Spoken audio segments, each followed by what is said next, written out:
Thank you very much. Thank you for turning up, everybody. Obviously, we have got some incredible speakers here. I'm going to be addressing a big elephant that's in the big Web3 room. That is what is happening with the giant UI UX human centipede of development. If you know what I'm talking about. Do you know what I'm talking about? No? Okay, we're going to get these experts to come and explain everything to you. So, first of all, let's get Mr. Adam Waterhouse to the stage, please. Big round of applause for Mr. Adam Waterhouse. Thank you very much. Next up, please, can we get Mr. Michael Messele to the stage, please? Next up, can we get, please, Georgia Rakusen to the stage, please? And last but not least, Mr. Bailey Dodds to the stage. Okay. So I've got a little bit of facts and information about each one of these lovely people that we've got here. I'm just going to read a little bit of a bio out about each of these people, and then we'll get into some juicy questions. So first of all, we have Mr. Adam Waterhouse. Adam is the COO at Avark, which is a Web3 product design agency that specializes in helping blockchain startups improve the experience of their end user. Having worked with over 100 products, that's right, 100 products, from NFT marketplaces to DeFi platforms, Adam is committed to improving the UX and accessibility of products that utilize Web3 technology. Next up, we have Mr. Michael. He's got a great name, don't you think? Again, they don't get it. My name's Michael. His name's Michael. That's why. Yeah, and we're both on the mic. Mike on the mics. Oh, wow. It's turning into like a rap show here. So Michael is a co-founder at CEO of Pillar Project and Etherspot. He's been actively building in the space since 2016. So he's a bit of a grandpa in Web3. After coming across blockchain technology around 2012, definitely a blockchain OG, he was part of a team that launched a non-custodial crypto wallet in 2017, is now on a mission to improve Web3 usability through account abstraction and with Etherspot. In his former life, does that mean that? I died and came back. Oh, okay, fair enough. So in his former life, he actually worked for financial institutions and investment banks in the city of London, providing market data and market risk solutions. And then next up, we have Georgia. So Georgia is a co-founder of OpenUX, a Web3 native collective of user researchers on a mission to improve both quality and quantity of user research happening in the space. She's worked exclusively in the Web3 and crypto space for over 5 years for the likes of MetaMask. Has anyone heard of them? Put your hands up if you've heard of them. Okay, yeah, I think people have seen your work before. MakerDAO, Protocol Labs, Yearn, Liquidity, Rarible, and many, many more. And again, last but not least, Mr. Bailey Dodds. Bailey is one of the co-founders at Copiosa. I said it right. A non-custodial wallet focusing on making it simpler and safer for new retail users to enter the crypto space. His background in education translates nicely to the world of Web3, where he spends quite a lot of his time explaining various complex topics in ways that are easy for the end user to understand. So that's them. I'll save the best till last. No, joking. So a little bit about me. My name's Mike. I work in blockchain education. Started off in financial literacy, working with footballers and athletes across the UK. And then we went into blockchain education because a lot of people are getting into crypto as their first ever financial asset, which we think is a little bit risky and a little bit scary, because when something goes down 99.9%, they're probably never going to invest ever again. So that's why having educated over 1,000 people, I'm pretty hands-on with people's first-time user experience with crypto projects and all things Web3. So the first question that I want to pose just for the audience, just in case they don't know what it is, what the hell is UI and what the hell is UX? Does anyone want to take that? I can. Is this working? Can you hear me? Okay, I'll take this first. I think a lot of people have a very narrow understanding of what user experience. In fact, we say UX, UI in the same breath. UI is what you can see in the application. User experience is every single touch point your user has with your product. What they think about it, what problem it solves for them, how they use it, what value they derive, what they do afterwards, how they share it with friends, that whole big journey, how it interacts with other products that they use. Part of the big problem we have in the space is there's a lack of understanding of that. So when people hire a UX designer, their sole job is to create a really pretty interface and not consider any of the other touch points that we have. Anybody else want to add to that? No? Okay, so as I've experienced, has anybody else experienced a platform that looks really nice, but the experience is terrible? A bit like an ex-girlfriend I had. Anybody experienced that? Not the ex-girlfriend bit, I'm talking about the experience in Web3. Yeah? Okay, cool. So what we need to address is the elephant in the room that unfortunately what's happening in Web3 is we're creating a bit of an echo chamber. And like I said, it's a bit of a human centipede of developers telling each other how great their work is, rather than actually focusing on the actual experience for end users. So anybody want to take this question? Why do we think, and what do we think is the biggest false narrative that the ecosystem is telling itself that's stopping the biggest breakout use case? Yeah. So I think in Web3, like a lot of people are builders, like a lot of people are developers, and a lot of the time, those founders are also the developers. So they end up kind of bootstrapping it and building the product themselves. And they kind of take this like development first focus. And that seems to have like, even like 3-4 like years down the line, still seems to be the case now. And I think until people kind of take that product first, that product centric approach, we're always going to kind of get those experiences that people are having in the space at the minute. Yeah, definitely agree with that. What would you say is, if there was a singular thing or a singular experience that is missing for the end user that you see a lot of founders ignoring when you're telling them, no, actually, you need to pay attention to this, what would you say that is? Anybody take that one? I can say, can you hear me? Yeah, yeah. Usability, as he touched on. If I just give you an example, imagine. Hey, this one is better. Much better. Mike is now on the mic. Mike is on the mic now. So imagine your brother gave you for your birthday. You know what? You've heard me talk about Ethereum and Bitcoin. Let me give you 200 crypto for your birthday. And the brother gave you 200 USDC. And he says to you, oh yeah, this 200 USDC, I gave it to you on Polygon because it's cheaper. Number one, you think to yourself, cheaper? What is Polygon? But you've got the MetaMask and he showed it to you. Then he said to you, you can use it to add liquidity and provide liquidity like bureau de change, and you can be the liquidity provider, and you can do a USDT and XDAI pair. And you think to yourself, okay, this must be two other currencies, let me use them. Then as soon as you're about to do it, it fails. Why? Because you have no gas. And you go and say to your brother, hang on a minute, it says it fails, invalid transaction. Oh, you need Matic. You haven't got Matic, he says to you, as if he gave it to you. Then he says, oh, go and get Matic from use fiat on-ramp. Just the story goes on and on and on. Think of the complexities. And the average person, all they have to do is use something that is plugged in with Stripe or PayPal. Why am I going to put up with this lark called crypto if I have to go through this and get a PhD to use it? That's my case.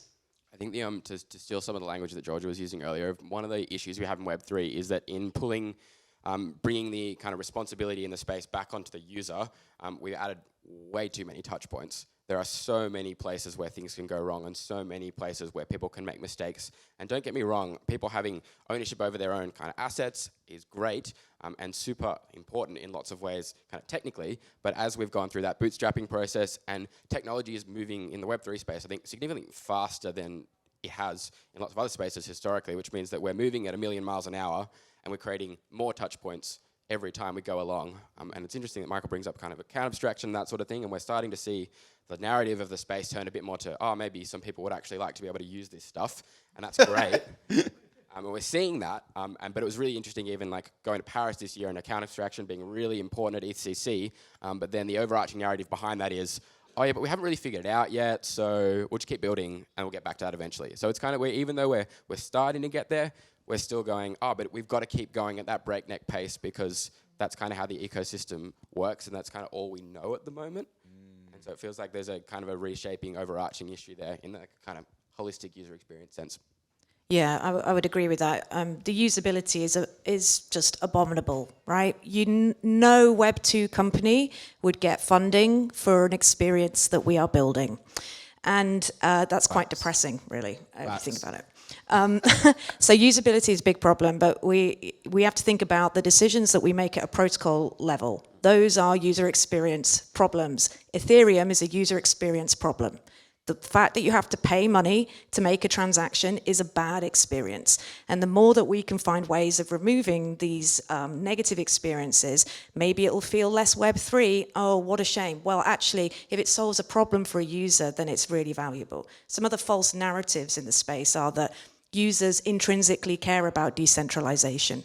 They might say they do, but their actions speak louder than words. At the end of the day, if the thing is easier to do, in a non-decentralized way, they'll do it. The same for trustlessness. That doesn't even make any sense, right? Trust is so important. Trust is at an all-time low in the space. To market your product as something trustless, just scrap it. It's not going to work.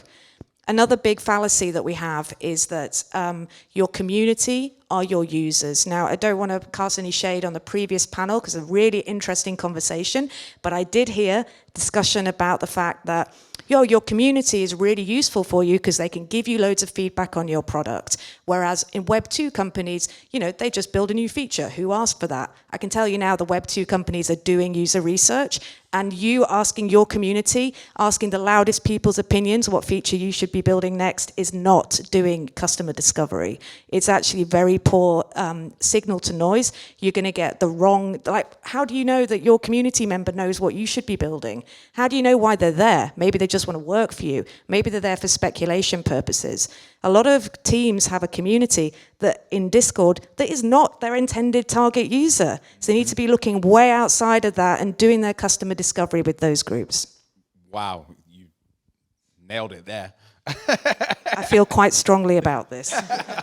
Good. People need to. So on that point, you were talking about discovery and about understanding your customer and understanding your clientele. Having worked for Nintendo, one of the things that they were so passionate about is something called user burn, where pain points for the user on their first ever experience. How quickly can a person pick up this product and play, and then invite someone else to play? And that's what creates this kind of viral magic of Mario Kart and all these games that we all know and love. Where do we think, and what do we think is missing in Web3 that's stopping people sharing with other people? I think the big thing is that initial onboarding experience, and Michael's just kind of touched on it there, all the kind of pain points that you just have to go to I don't know, swap some crypto from one token to another, the fact that you've got to KYC, the fact that you've got to create a wallet, and all these touch points that we wouldn't expect people to do. So until we can kind of really smooth out that onboarding experience and kind of create a Web 2.5, which we talked a lot about today with the idea of a Trojan horse and stuff like that and what Reddit did. Until we're kind of creating experiences like that, where people are almost not even realizing it's Web3. I completely agree with what Georgia was saying. I think a lot of people kind of overemphasize that, where it's not always needed. And once we kind of smooth out that onboarding experience so people are using these products seamlessly, that's when they can start sharing and referring to their friends and things like that. Would you say that, and this is a question to anybody, would you say that we have a bit of a problem, like you said, in terms of the user feedback, where we're getting quantitative data, but we're not getting qualitative data? Because like you said, we're getting the loudest people in the room or the loudest people on the Discord, but having done hundreds of thousands of surveys for different companies, a lot of the surveys are nonsense. A lot of the data is actually lies, it's made up. So what strategies would you give to a founder to get qualitative, true data on what customers actually want? I think something that's really complicated about this, and it's complicated about the whole crypto space, is that every incentive is financial currently, and it's all based around finance. And like Georgia touched on the speculative aspect of things at the moment, in that there's lots of people who are like, yeah, I'm super passionate about your project. When are you doing an airdrop again? And that's kind of the narrative that we get, which makes it really, really complicated to get actual good data from an end user. And I think we're seeing that a lot with lots of projects, kind of like you see with layer one narratives, especially, and that sort of thing, where people are like, oh, we've built this brand new tech.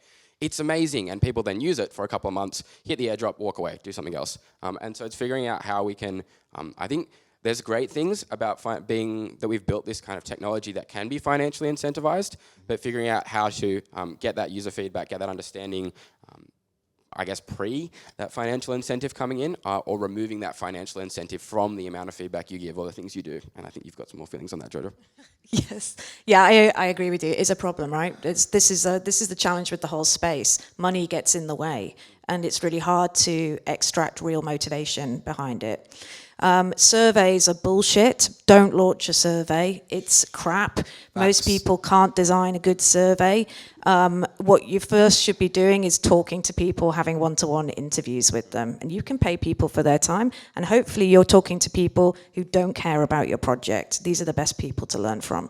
And you're going to get a lot more useful data from 5-10 interviews than you are 30 to 100 survey responses from people in your community. Wow, that was almost like a plug for me.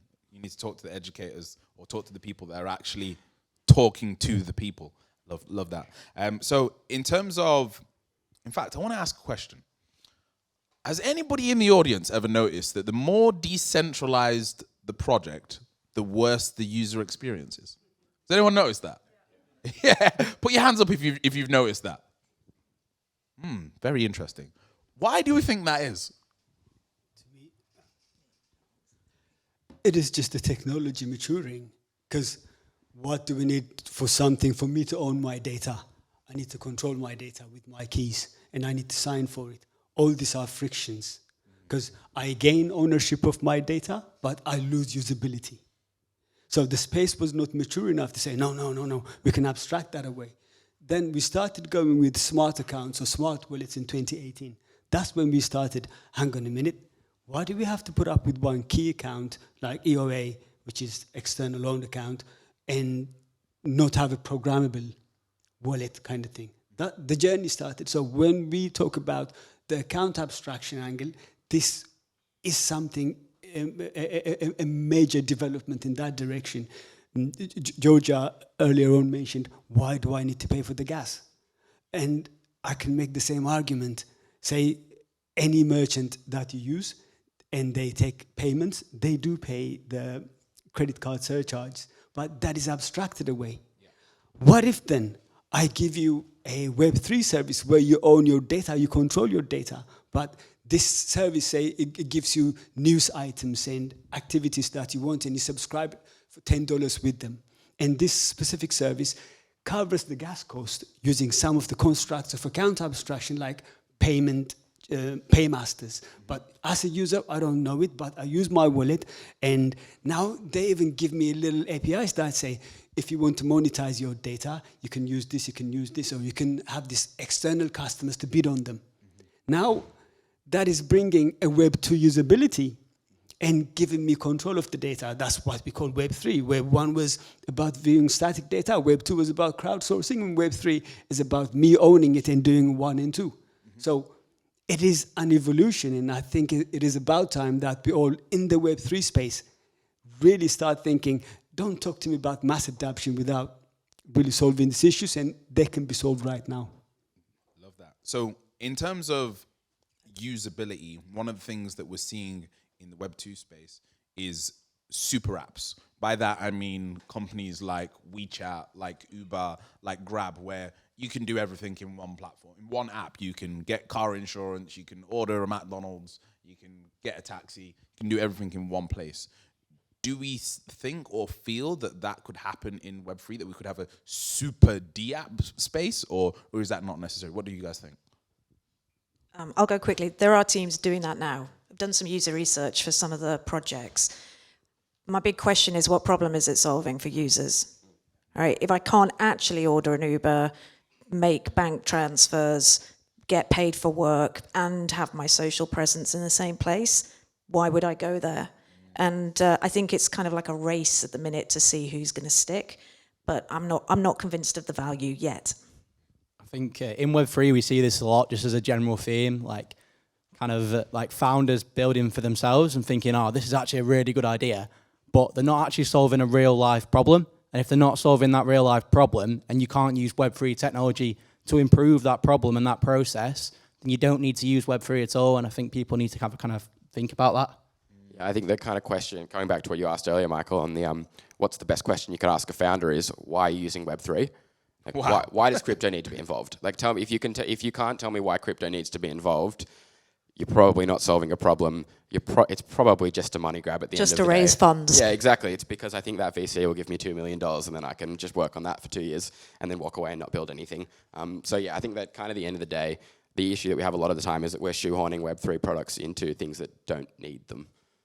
I definitely agree. And if there's any VCs in the room, from a lot of the VCs I've spoken to, it's now about intent. And we're starting to see a fallout and an avoidance of projects and people that have been involved in projects that were just clear money grabs. And it's now about, what is your intent? What has been your intent? So in terms of intent and where the world is going into a bit more of a potentially augmented and virtual kind of space. Do we see and is cross-device compatibility something that's essential for a founder to think about now?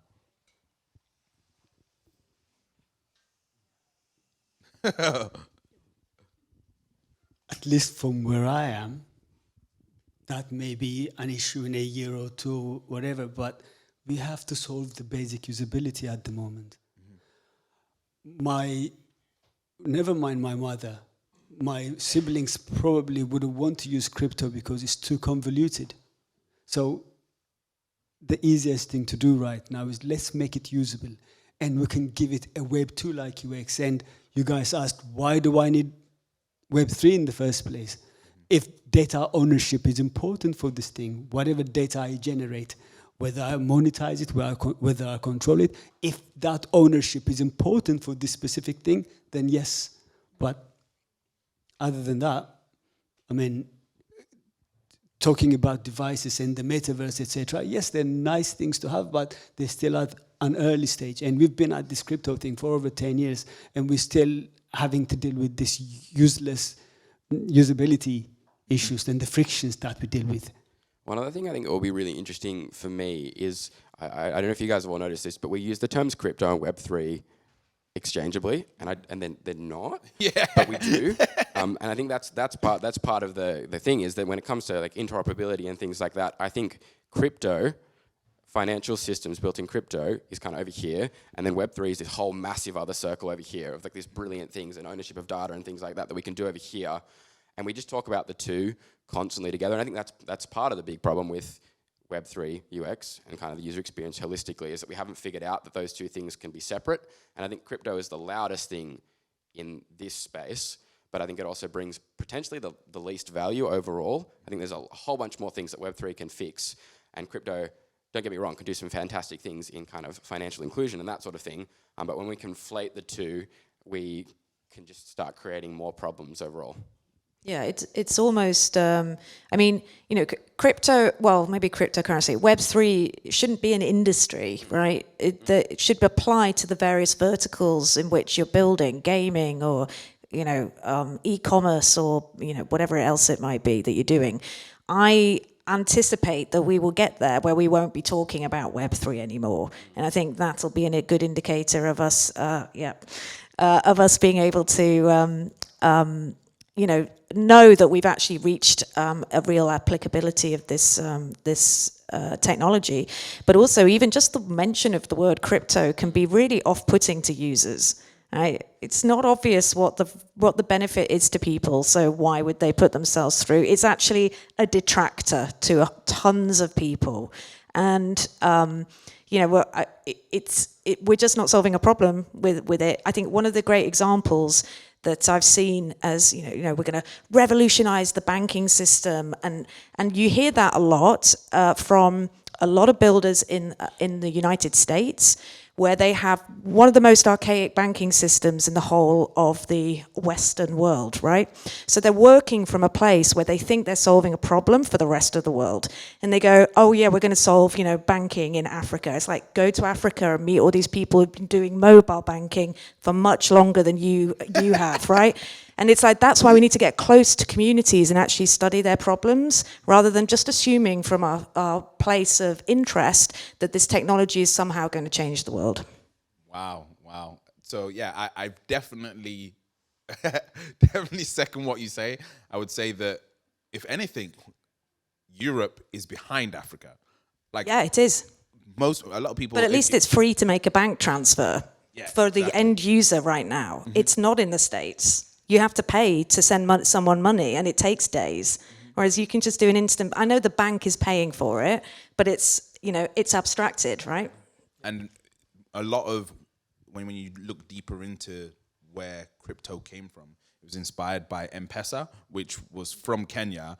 And if you've done your research on the space as a founder, you would know that, and you would know, hang on a minute, Africa's been doing mobile value transfer way before we were. Like, why are we trying to teach them when, in fact, they've taught us? In fact, they inspired everything that we're seeing now. So to touch on, we're going to get a little bit deeper into design talk now. And one of the things that I looked at is this concept called Hicks Law. And Hicks Law is about, is there too much going on? Now, with certain crypto wallets and platforms, I don't need to name them, they seem like you're entering a spaceship cockpit. Does anybody know what I'm talking about? Where you load up the exchange and it's like, oh my God, whoa! And literally, I've seen students just literally look at the screen like. So it is, in my opinion, I think I already know the answer, but in your opinion as designers, is less more? Yes. Yeah, it certainly is. I think great content design is so important in Web3, because if you go into anything, if you go into an exchange or whatever, it's so overwhelming. And I think as UXers and designers and research people, we really need to think, right, what does the user need to see at each point in this process, in this journey, and just show that. Because a lot of the time in Web3, I feel like we show stuff that should just be under the hood. Like, if we were talking about any other technology, like a cloud system or something like AWS, you wouldn't see half of that information. It just goes on in the background. But in Web3, it's almost like we're encouraged to share it and put it on there, but we're just kind of creating something that's just too overwhelming for users. Definitely agree.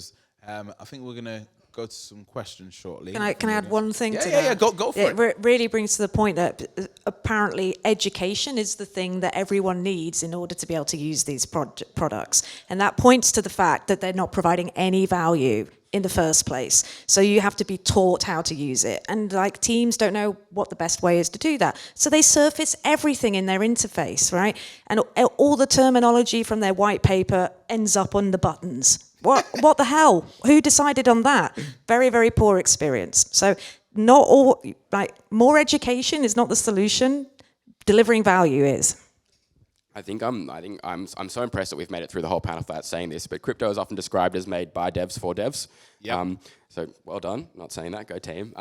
But I think that, and then we see that, and I feel like my kind of 2 cents on that is when it comes to creating apps, I feel like Web3 has to learn from Web2 a bit more. I think a lot of the time, especially in decentralized applications and protocol pages, it's a you'll often see one that's a direct copy paste of either the code that they forked to directly make the same thing, or of just something else. So we do a lot of, that's what people are used to in Web3, which is cool for the 50 people on Twitter who understood the first version of it. But for everyone else, it's not doing much for them. If I can just add to this, completely agree. Giving Web3 a Web2 UX is the start. How you incorporate data ownership is, you can do it afterwards, but make it usable.